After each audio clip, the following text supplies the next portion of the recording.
The global insurance industry is more than a market. It's a movement powered by 3 million professionals around the world.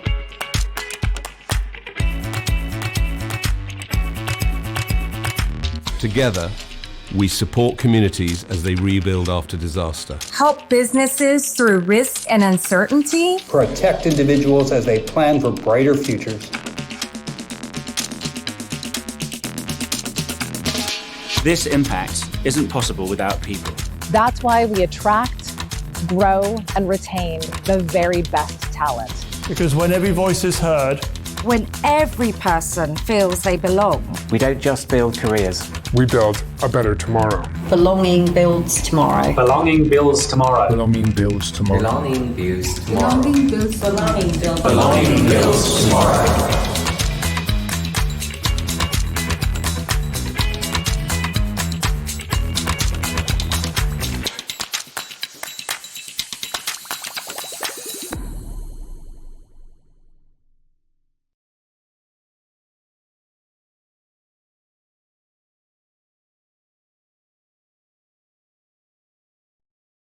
Hello, and welcome to our dive-in session, Rising Voices Championing Diversity in Insurance.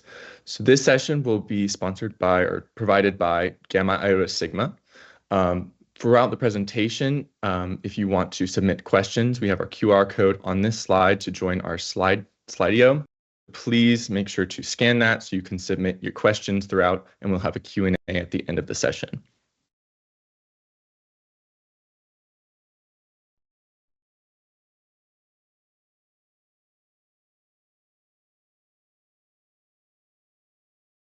So Gamma Iota Sigma is a collegiate professional organization dedicated to students pursuing careers in insurance, risk management, and actuarial science. Throughout the country, we have over 6,100 members spanning over 172 universities and colleges with 117 collegiate chapters and over 20 plus alumni chapters. Every year, Gamma Iota Sigma performs a annual recruit survey. This recruitment survey is given to all Gamma Iota Sigma students, and this year we received over 700 responses. On this survey, we receive information such as diversity statistics and students' opinion on the recruiting environment within the insurance industry. So from this survey, we have a few key insights that we're going to bring to the table to look at recruitment and diversity, equity, and inclusion within the insurance industry. So some overlooking statistics on our Gamma Iota Sigma membership. For collegiate affiliation, over 5,916 total members, and as I said before, representing 172 colleges and universities with 117 collegiate chapters, with at-large members making up the difference there. For our gender statistics, from our respondents, 51% were male, 40% were female, and 9% prefer not to answer. For our students' academic areas, we have 36% in risk management and insurance, 19% in actuarial science, 19% in finance and financial planning, and 11% in other majors, including data analytics, HR, and marketing, with 5% in math and statistics, 4% in business admin, 2% in accounting, and 2% in economics.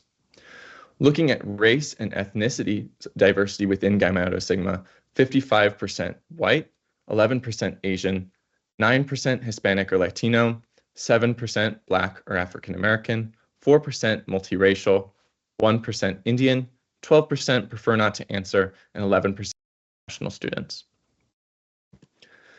One of the questions on the recruitment survey was, what factors are important to you to diversity and inclusion apply? Within our responses, 61% of students said that demonstrating fairness in recruiting practices was important to a prospective employer. 60% that said that commitment to demonstration of diversity at all levels of the company was important to them, and 53% said that gender pay equality was important to them, and 59% said diversity in leadership was important to them. These were our largest 4 answer categories. Also on the recruitment survey, we asked, in your experience, does the industry's practice relating to DEI match their messaging? 51% of our students said yes, it did match, but 39% said they were unsure, and about 10% said that it did not match. This data shows that there is some work still to be done regarding DEI matching and messaging within the insurance industry. While there's 51% of students that say yes, the messaging does match between practice and message, that large percentage of students that are unsure shows that the messaging can be more clear and can be spread more robustly through the insurance practices. Next, I'm going to move to introduce our panelists for this session.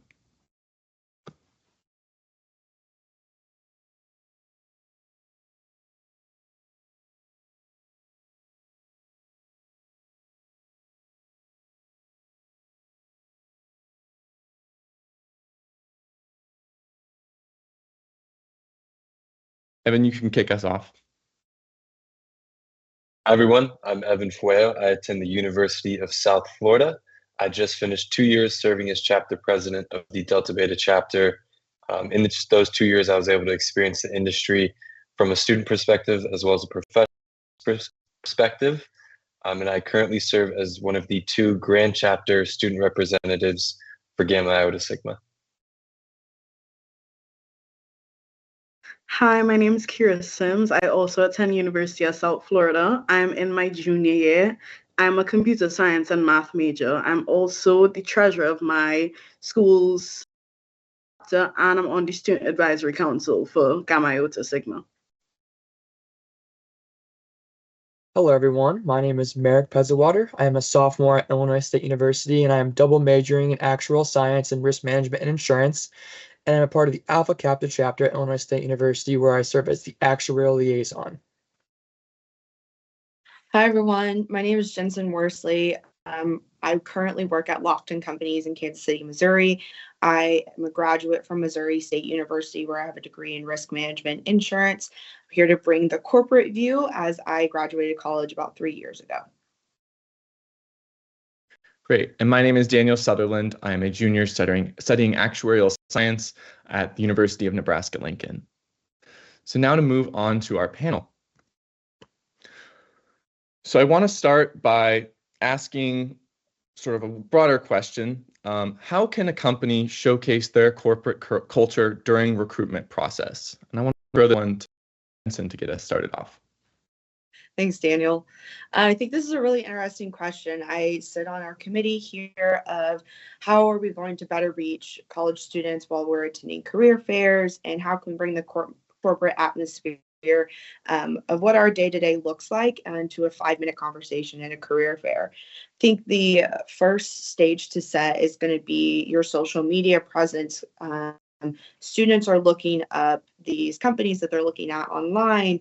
How are they getting involved? What does their LinkedIn look like? What are they doing in the community?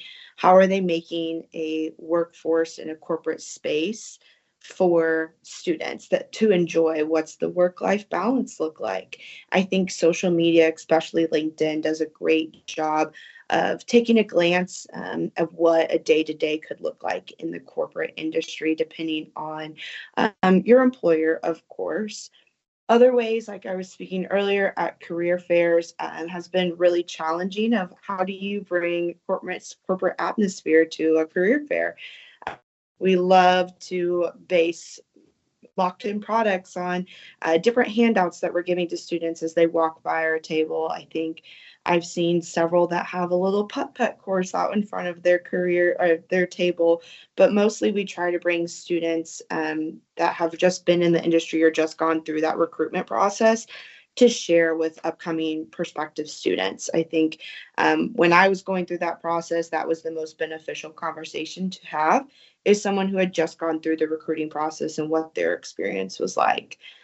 Lastly, I would like to say that I think it's a really great idea. If you're interested or really trying to go work with a certain employer, ask to go tour their office. Go sit in what a day looks like with that employer.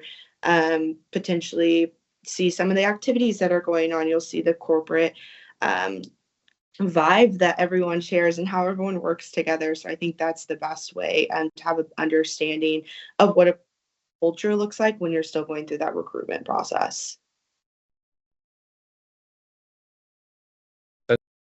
I really like the point you made about having that social media presence and being more open, especially with their outward messaging.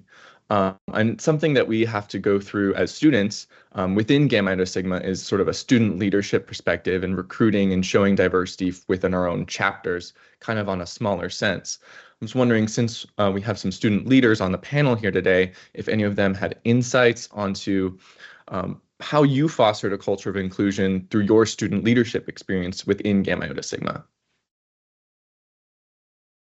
Yeah, I can kind of hit on that. So when I took over as president, we were a very small chapter at a huge school. So it was a little difficult to set a foundation. We knew the growth was going to come, but the foundation had the capacity to be successful with the growth was the strong point. And I think the key to our success was making everyone feel included. I attend a university that has, I believe, 15% international students, and the split between male and female is pretty even. So there is a huge diverse community within our university, especially in the business.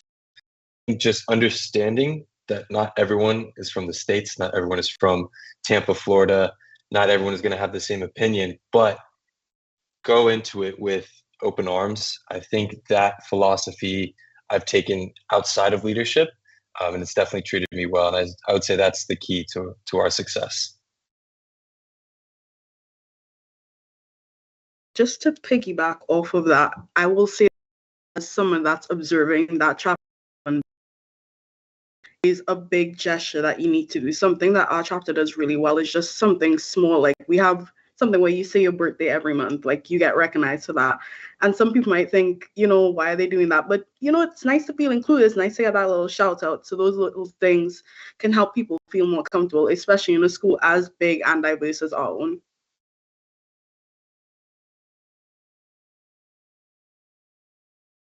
And that's great to hear how those smaller strategies of celebrating everyone within the culture has helped contribute to that chapter growth and has helped everyone feel like they belong.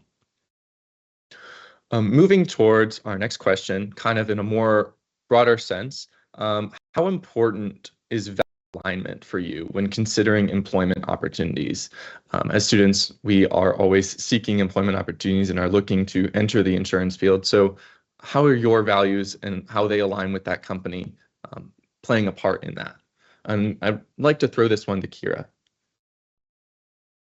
I'd love to take that. It's extremely important for me because personally, when we graduate, we're probably going to spend like maybe 6+ hours at work. So you're going to spend time at work, and then you're going to probably spend time with people you work around. For those 6+ hours to feel uncomfortable because you don't feel like you're welcomed in that space, I don't ever want to imagine that. I'm not that I will be able to work with a company that, one, makes me feel good about working for them. So how are they with their social responsibilities? And then just generally, like, how do I feel in that office? Is it a space where I don't think I can share my opinions? Is it a space where I'm able to go if I have a problem? All those things are extremely important. Generally, just because you spend so much time, this is not something you go for 1 or 2 hours and then you leave and you could forget it. Like, your coworkers are most likely going to be your friends. Like, these are going to be the people you go on vacation with, maybe, or you're going to work there. Hopefully you work at the company for a long time. Imagine working at the same company for 40 years and you never felt comfortable. Companies that I've interacted with do this really well, and some not as well. Just how they talk when I'm talking to recruiters, just the language that they use makes me feel a little more comfortable. There are certain microaggressions that I feel like some people don't really understand, and then some do understand. And I'm able to tell a lot from a company based on which recruiter they send. So, yeah.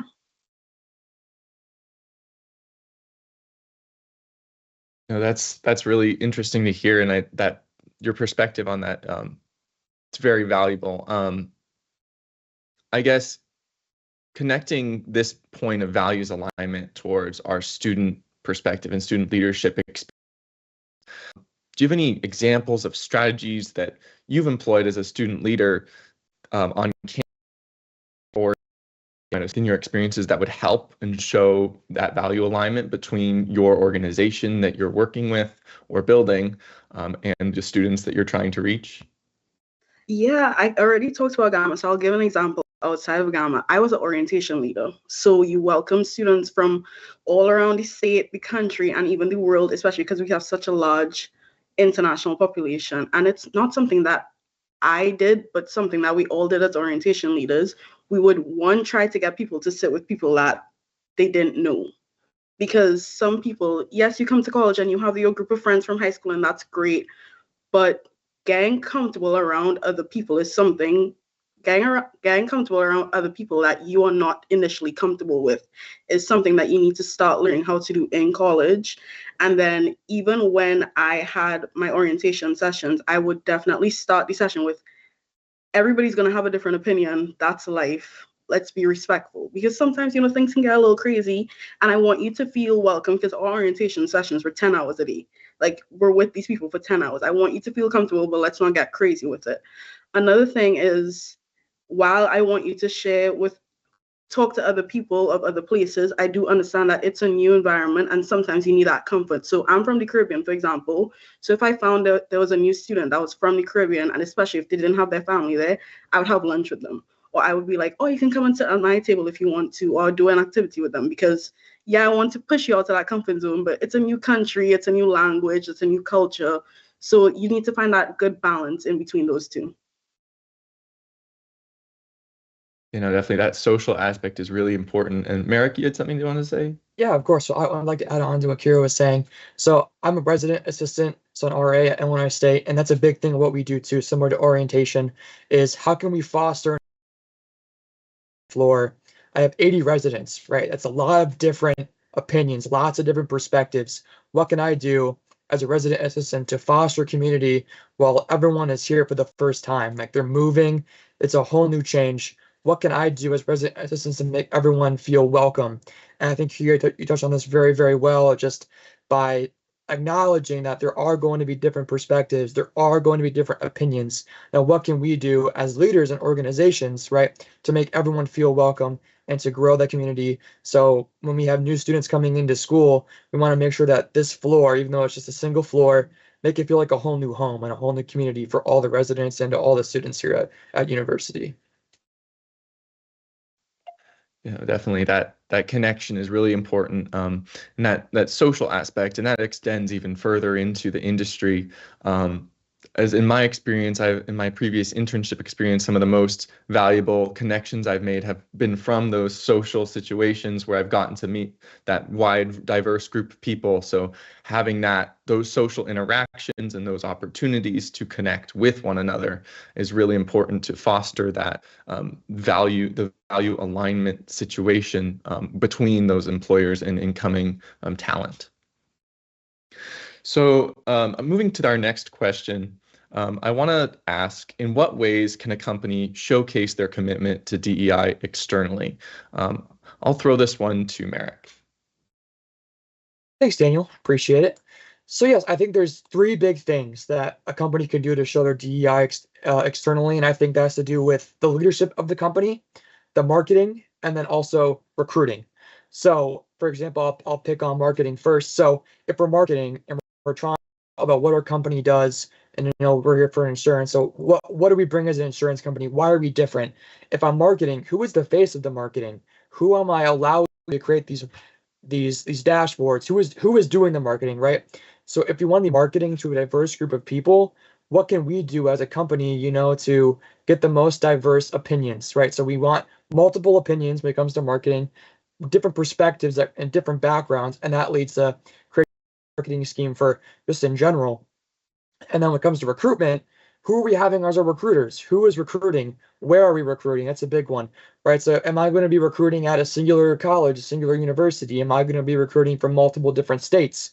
So one thing a company can do is spread out where we're recruiting, spread out our marketing, spread out who is recruiting, who is doing our marketing, and those are really big ones. And all of that is like a trickle down effect from leadership. So who is leadership? Is it that's a big point, because if we all have one certain perspective, one point of view, how are we supposed to work as a leadership team to try new things, to be different, to reach out, to be diverse? That's one thing that's really, really important. And that all stems from representation. And another one is community engagement. How can we partner with different groups, partner with nonprofits? How can we sponsor events? So one thing that Gamma Iota Sigma is doing right now, hosting this panel, it's very, very beneficial to the GIS students and just the GIS and the insurance network as a whole. And how can we support, minority-owned businesses? How can we demonstrate diversity in the workplace? And just connecting with the community is extremely, extremely important. And that's one big thing that we can do as a community to show our commitment to DEI. Thank you so much for that answer. Definitely those getting involved and having those events and hosting those and making sure remaining active in the space is very important. And I'm curious, Jensen, how this being an alumni and being a recent graduate, how going into the workforce, how you've seen if your perspective changed on DEI practices, showing those externally, and what's sort of your thoughts on this? Do you have any insights? I was actually going to what he had said. I think it's great that you're looking to see what companies are doing. And again, social media is a great way to see how a potential company that you're looking at is interacting in the community, how they're getting involved. I think I'd take it a step further, even though, see how far back these events have occurred. Is this the first time? Are we celebrating the 20th anniversary? Is the 5th anniversary? What does that look like year over year? Are we continuing to have these events continuously? Or is it just a one-time thing, checking a box, which it can be important. And that's a way to view an employer that I don't think was necessarily mentioned, but I wanted to get it out there that looking back year over year is also an important factor to look at instead of just a one-time thing. Yeah, definitely. Making sure that the historical aspect is there is really important.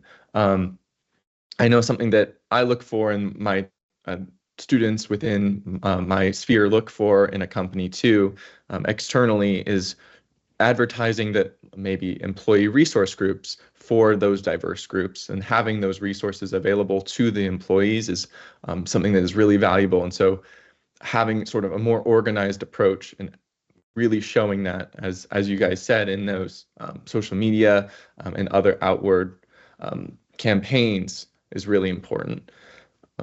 And Daniel, I was just going to add to that as well. I mean, if you're looking at a company and, okay, great, you've got these ideas of what those support groups do look like. Sometimes you don't see maybe where something is lacking until you're a part of the organization. And what can you do to step in and fill that gap?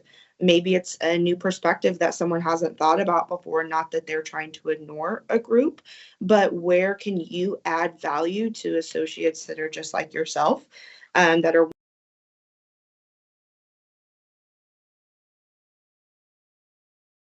to a company or corporate America, is adding your own input, creating your own groups. Just because there hasn't been one made historically doesn't mean that you can't make one. Yeah, that's a really good point. And I really like that idea of like giving the incoming to create those groups and sort of shape the organization. Not that the organization hasn't in the past been aiming towards those diversity, equity, and inclusion goals. They just aren't necessarily needing to, or their focuses were elsewhere. So just having that opportunity in the company being open to growing those commitments is definitely important. Yes, and I would say too, you get to see a lot of what a company is and how they treat diversity, equity, inclusion, when you actually get there. And, it's one thing to promote it, it's one thing to advertise it, right? But how do I feel in the workplace? How are they doing and showing that in the actual workplace? And one thing I can speak for personally is when I was interning at the state level this past summer, is my first day. the longest one on there was a diversity, equity, and inclusion training. And I think that speaks volumes. It's the longest one. They wanted me to understand that this is a diverse workplace and we all need to work together to promote those values. And just my first day there, they told me about it and they talked about it. I think that was really important. Something that I see next. And just to add on to that, something to watch out for, like I know a lot of, again, USF has a lot of international students. And one thing that is talked about in those communities is that, oh, will you get hired for an internship but not get hired full time? Because most of the times when companies take on international students as interns, they say that there's a possibility of you getting a full-time offer based on if you work. Now, there are also some companies that will take international students on for internships with no absolute possibility of them taking you on afterwards. I remember that's something that we saw about, okay, we're diverse, we're definitely helping with that diversity, but are you willing to invest in us?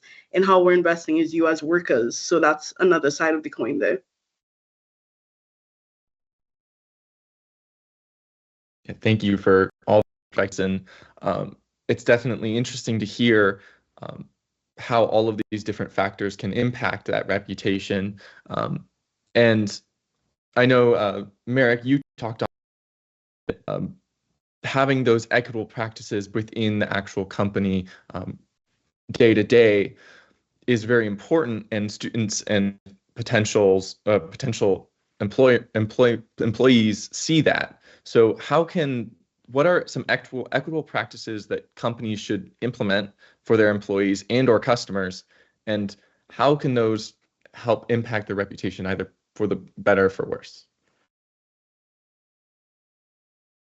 Yeah, so I think that goes into what I discussed a little bit earlier too when it comes to like your marketing and recruiting, right?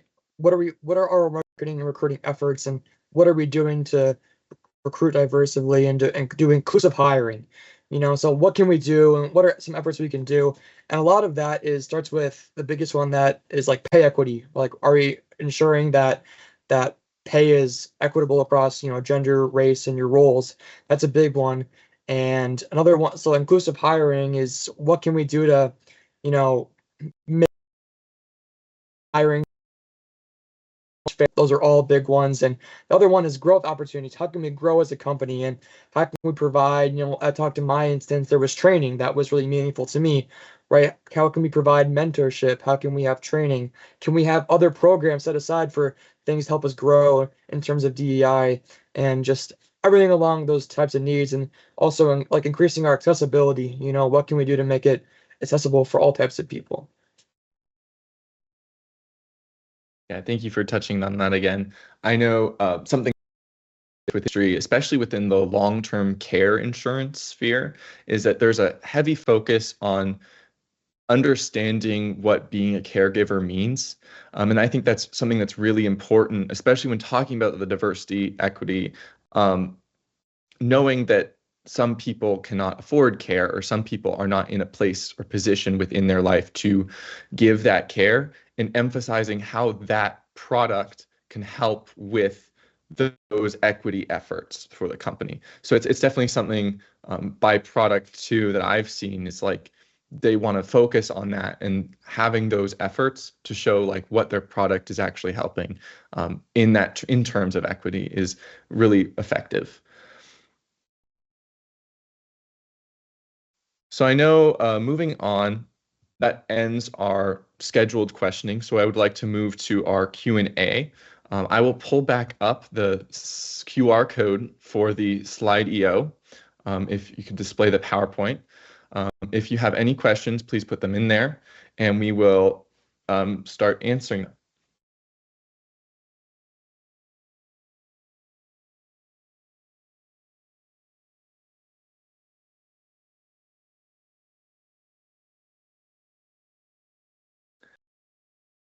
Yes, what received is, what made you want to participate in Dive In this year, and what made you want to be on this panel?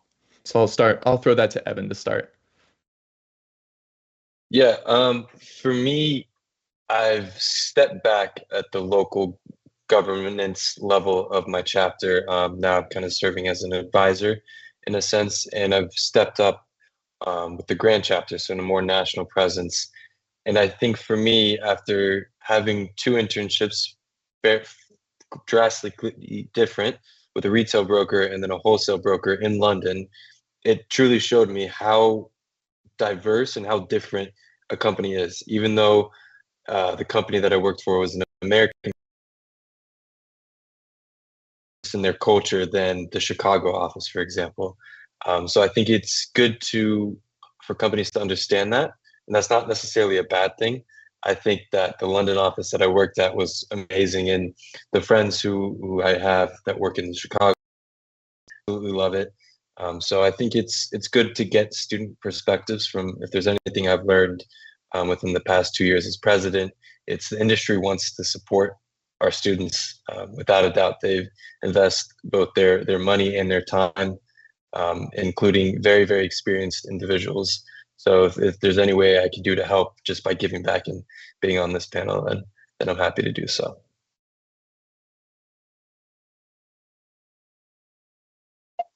Kira, do you have any insights on why you joined or why you wanted to participate?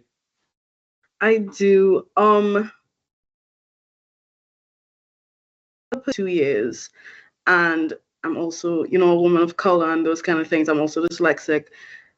Diversity is extremely important to me, and I do think that's the only thing I can do to help contribute to that conversation about, okay, who is making these decisions? Who is being affected by these decisions? If I can contribute to that in any way to make it not just easier, but just more equitable, make me feel a little more equitable, I would love to. So when I heard about this opportunity, I definitely jumped on it.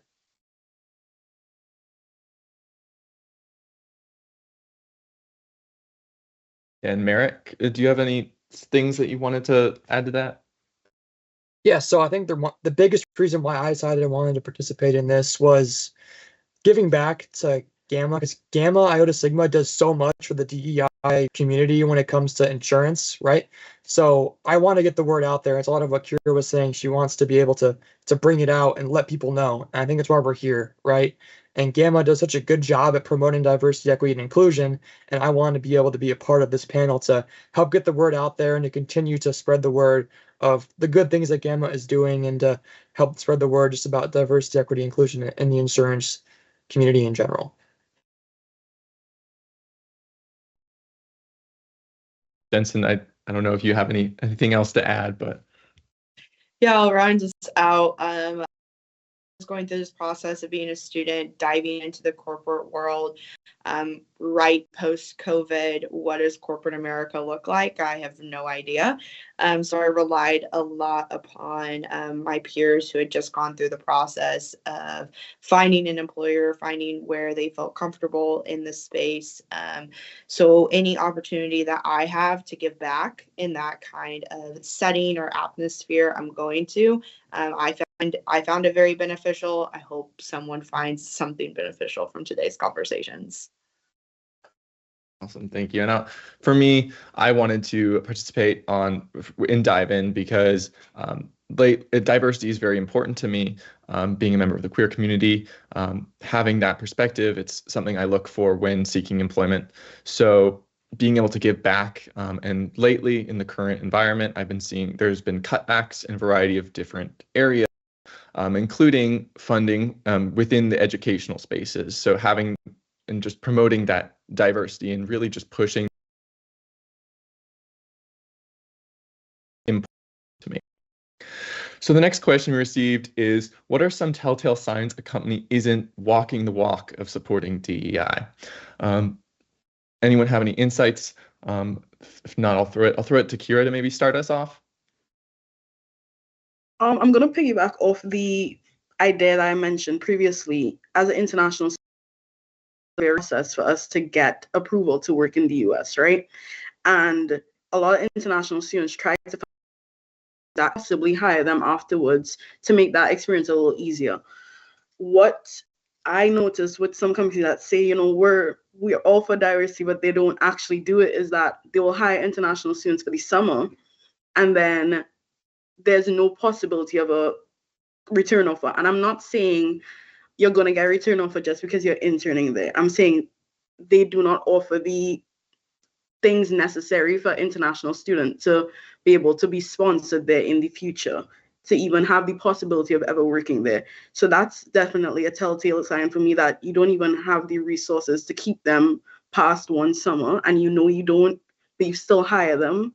And that can be, especially if they don't reveal that in the future, because some companies are very straightforward with it. They're like, we do not hire international students, and I'm perfectly fine with that because it is an expense on their part.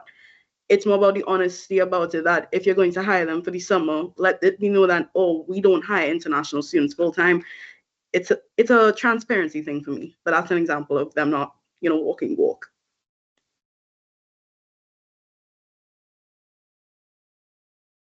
Yeah, definitely. That's definitely something that's really apparent. I know for me, in my experience in recruiting practices, something that's really a telltale sign for me is who they send out to recruit their students. I know that's something that can be it's very clear to students if a company interacts with a certain group of students or a university repeatedly, if they send out a certain demographic or the same people over and over, maybe they don't connect with every student that there is. And there's kind of limits if you're sending the same people over and over and having that diversity within the recruiters. I don't know if any of you have any other insights on that, if you've seen something like that within your chapters and interactions. Yeah, I can definitely talk on that. So my chapter attended a conference, actually one of the GIS conferences, last academic year. Back off of what you said, Daniel, the recruiters matter 100%. We had an officer who was not studying insurance whatsoever. She is a business advertising major, so still very prevalent in the insurance industry. Insurance needs marketing, they need advertisement. And she walked up to a booth, and everyone around her was all risk management, actuaries, finance, the basics that Gamma students study. And one of the recruiters asked her, "Why are you here if you're an advertisement major?" Making her feel not included just because of what she studies, even though her job or her major is as valuable as anyone else's. That in itself is without a doubt a very important thing. Daniel kind of sparked my remembrance of that situation. Yeah, that's definitely interesting to hear. I definitely have a lot of those experiences as well. I don't know if Marek or Jensen, if you had any other telltale signs you wanted to share, maybe something with marketing, as you were talking about, Marek. Is there something there you can see that maybe might be a telltale? Yeah, I think it goes a lot to what, Evan was saying about, and you were saying, Daniel, about who we're setting out to recruit, and a big one is who are we marketing to? That's a big one. And then who is the face of our company? Who are the faces of our company? That's a big one. Is there diversity shown in the faces of our company? Is there diversity shown in our recruiters? That's a big one that Evan was talking about as well. I think it's a big one that we got to think about, right? Not even just like with your major, right? But how are we recruiting? How are we marketing to different groups of people? And are we in place every time? Are we marketing to the exact same groups of people? How are we changing our marketing scheme to reach more different types of people? And I think that's the big one that we need to talk about more is like, okay, what are the changes that we can do? Changes that can lead to a more diverse environment, to promote to different types of people and to reach more voices in general. Thank you for sharing that. I guess we have another question that we'll move on to. So kind of want to go around to everyone on this one. What made you join Gamma Iota Sigma, and how has it or how did it expand your employment search? So I guess we can start with Jensen on that. Yeah, I'll kick us off, Daniel. I was encouraged by a professor to join Gamma Iota Sigma. Blatantly, I had no idea what it was when I joined. It just was, hey, this would be a great idea for you to network, to meet people, see what the risk management insurance industry is all about. Thought your personality would mesh really well with the students that this professor knew with that major. So that's how I dove in, and that's how I got started. That's why I joined Gamma Iota Sigma. I stayed around because of the people that I met, the opportunities that I was given. It's come into play that any Gamma Iota Sigma student can think about is why I've stayed. How has it expanded my search for employment? I had several different job offers when I was graduating with my master's. I had my pick of where I wanted to go, negotiating with those employers as well, with having several options. And I think Gamma Iota Sigma really gives that opportunity. Meeting these employers at career fairs, having that face-to-face time is really good repetitively year over year before you do become a senior, and it does become time for you to graduate and move on to a corporate life. How I would also say in my field now, it's continuing to benefit my job. I'm a broker. So some of my underwriters were in the Sigma. I'm like, oh, there's a fun name that I forgot about. There's a face that's fun to remember. And those flashbacks that I have from my time when I was in GIS have been really exciting. And it's really great to do business with those past GIS alumni as well. Thank you. Kira, do you have anything else? And benefits, or what made you join Gamma Iota Sigma? Yes, so as I said before, I'm actually a computer science major. I joined USF as a computer science major. I was planning to go into like the software field or data science or something, and then I realized I really hated it. I hated coding. I didn't enjoy it. Degree, so I was like, I'm not gonna drop it. I just have something else to do. As most people in my generation do, I hopped on Google because I was like, okay, what careers can I get with a math major? And I saw actuary, and I was like, I don't know what that is. So I went on a school like Snapchat story. I was like, hey, is there a club for actuaries? And the vice president of our GIS chapter at that time was like, yo, GIS, pull up. So I went, and I was like, okay, I'm not. Oh, we dropped CS. I'm like, no, I'm halfway done. I've put a lot of money and time into this. But it was definitely like, they were like, okay, your CS, that can really be helpful on top of actuarial. And our school doesn't have an actuarial program. So it was really good where the people in my chapter were like, okay, you have to take this exam, you have to take that exam, take this class to help if you need help studying. And grand chapter wise, I didn't discover GIS. I actually met Daniel there. Sophomore at that time, I had no internship opportunities. Nobody was knocking on my door for internship. And I was like, oh, I'm going to be unemployed. And I went discover GIS. I met so many people that are in the industry that I still talk to. And I left Discover GIS. Less than 3 weeks later, I had an internship offer. I ended that semester with 4 different internship offers. So that was really helpful. So yeah. Yeah, Kira, could you explain a little bit more like what Discover GIS was and kind of what that program is? Yeah, definitely. Discover GIS is a way for freshmen and sophomore to just get exposed to the industry, because anybody that was a freshman or sophomore knows that when you go a career fair and there are juniors and seniors there, those recruiters really aren't trying to, you might not work for them. So as a freshman or sophomore, you can feel a little ignored, and that GIS definitely saw that. And so they brought I think it was 10 of us to a mini conference, and we got to meet with people in the industry. There were panels, there were workshops. And especially with the size, you were definitely able to connect with each other on a deeper level, have those one-on-one conversations with people that are like CEOs and VPs of finance and all those kind of things. So yeah, Discover GIS, it was absolutely amazing. Thank you for sharing your experience. I don't know if Evan or Marek wanted to share anything, but we have another question too. Do students see in the career option, given the current environment we are in? Is stability important? Evan, do you want to start with that? I would love to answer. Oh. Start with. We'll go around.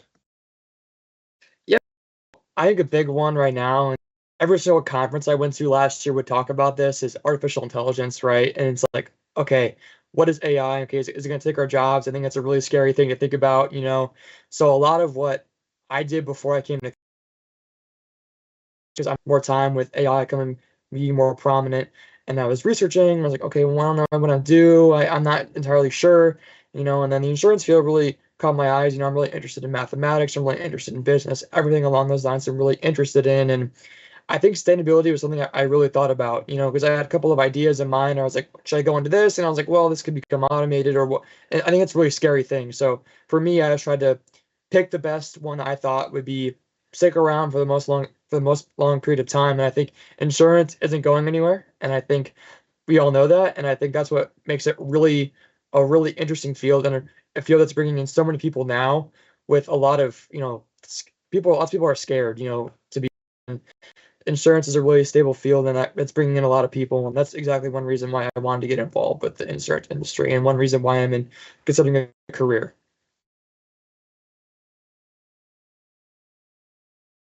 So I know, Jensen, you had you wanted to speak on this?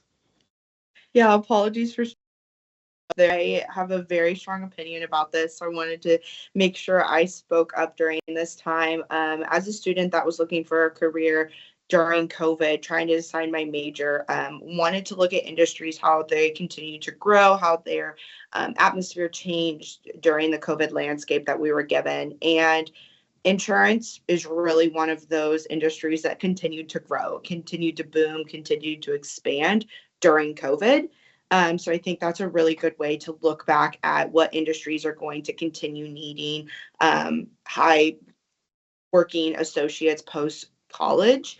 And insurance is definitely one of those. And speaking to AI, if anything, it's helping me automate and be faster at my job today. If anything, clients, we can take on more work due to the atmosphere that we are now entering. I don't think that there's any way for the time being that it can replace our jobs. There's so many specifics that come with each and every client, every policy that you have, everyone is different. It'll be very interesting to continue to see how the AI world continues to develop. It's helping me be a better associate, be a better broker for my clients. And at the end of the day, that's the most important thing to me. So if anything can help me expand my workload or take things off of my workload, I'm going to use it, and I'm going to try to make it help me be a better broker. Thank you for that perspective. That's great to hear. I guess with that, and knowing that the insurance industry is stable and students are starting to see that and see those careers, do you think that the insurance industry is doing enough to sort of advertise that? How it's being portrayed to students? Throw that to Evan. Okay, sorry, I thought you were still asking me. Nope, Evan, you got it. Yeah, I would say from a third point of view, students don't really. They hear insurance, they hear, your Geico's, the stuff that's on the TV. But when a student gets the opportunity to speak to an industry professional, get to pick their brains a little bit, every industry professional will say it's recession proof. You can make however much money you want, and it's never going anywhere. Insurance is always going to be needed. It's been essentially a concept for thousands of years. So I think when students get the opportunity to learn about it, there isn't much voice to people who have no connection with the industry, if that makes sense. I also think that we are in a point in time where a lot of the workforce is going to be retiring soon. Generally speaking, the workforce is experienced and they've lived their lives, they've worked their butts off, and now it's time for them to retire and enjoy the fruits of their labor. So right now is the perfect time to join the industry. And I think companies are slowly realizing that.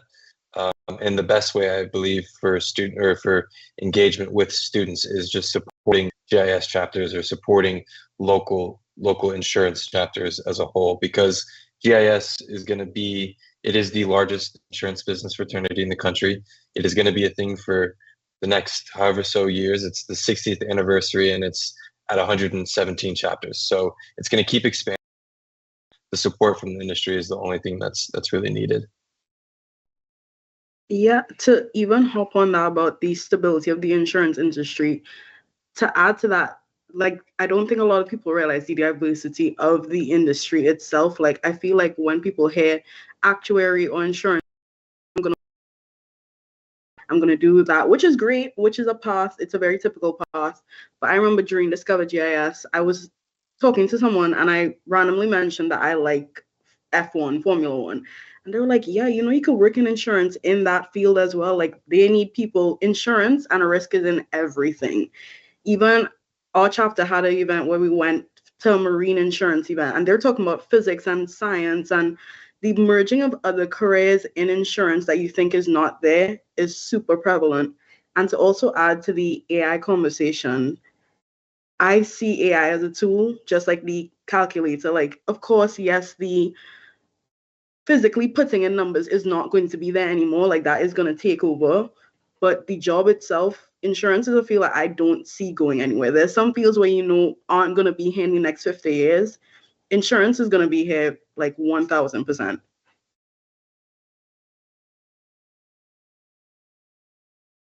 That's great to hear, and those strategies are really important to keep focusing on supporting those students and the students' endeavors and making sure they're in the loop and making sure companies are connecting with students. To kind of wrap up our questions, what is your biggest fear or hope as it relates to the industry's DEI efforts? I think we can go through everyone here, so we can start with Jensen, and yeah. I'll go with hope. So I'll start off on a positive.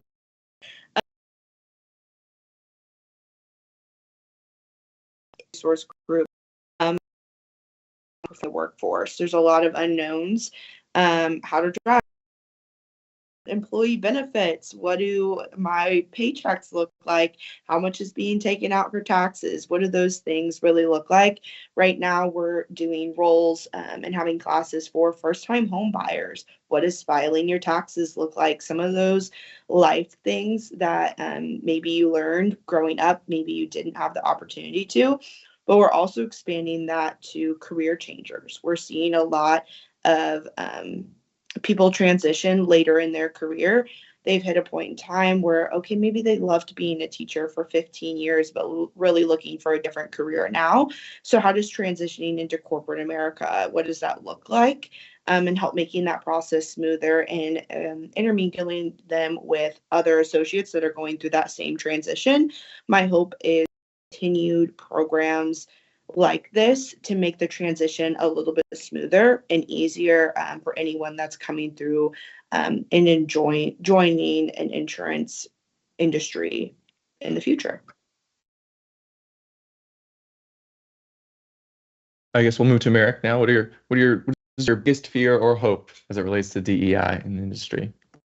I'd say my biggest fear in general is we've come so far when it comes to DEI and insurance and industry, but we also have so far to go, right? So I don't want us to become complacent with where we're at, and not to fall under pressure or regulation to stop our DEI efforts when it comes to the insurance industry. So I think a lot of it is just to keep pushing. And my biggest fear would just see that to stop, to halt where it's at. And I think we have a long way to go, and I don't want us to stop. Move to Kira now. And my greatest hope is that it becomes something that doesn't need to be focused on all the time, where it becomes so normalized that's not something that you need to focus on. Like, there are things 60 years ago that you had to focus on that's just normal because they put so much great work into it. That's part of the culture. It's understood. Is that DEI becomes a flash word that is just finicky. Like, we do it and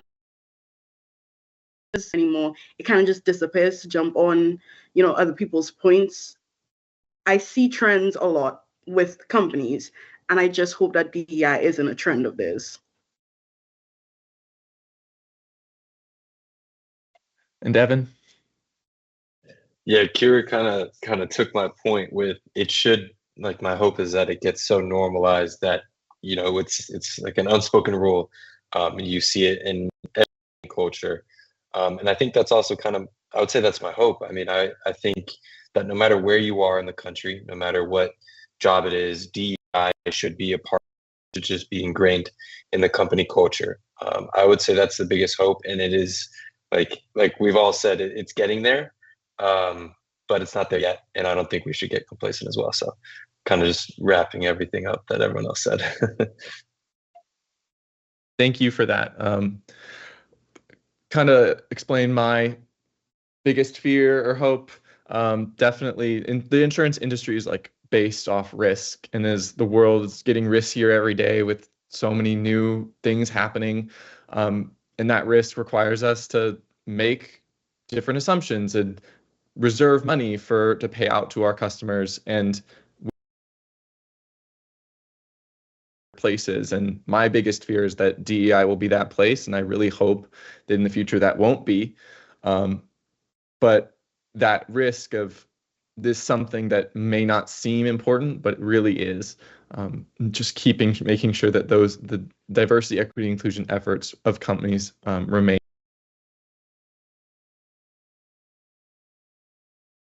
Towards the end of our session, I want to thank everyone for watching. Thank you, heartfelt thank you to dive in to Gamma Iota Sigma, the Grand Chapter staff for helping organize this, and all of our panelists. Thank you so much for your time. And we want to close with one last call to action, highlighting a couple characteristics of what we see as students. The company culture is something that is really important to students, and it's seen through that recruitment survey, making sure that companies are really pushing to build that company equity inclusion as a part of it, deeply ingrained, and also providing the institution for those employees in the company to help make sure that those diversity, equity, inclusion aspects and of that culture are that's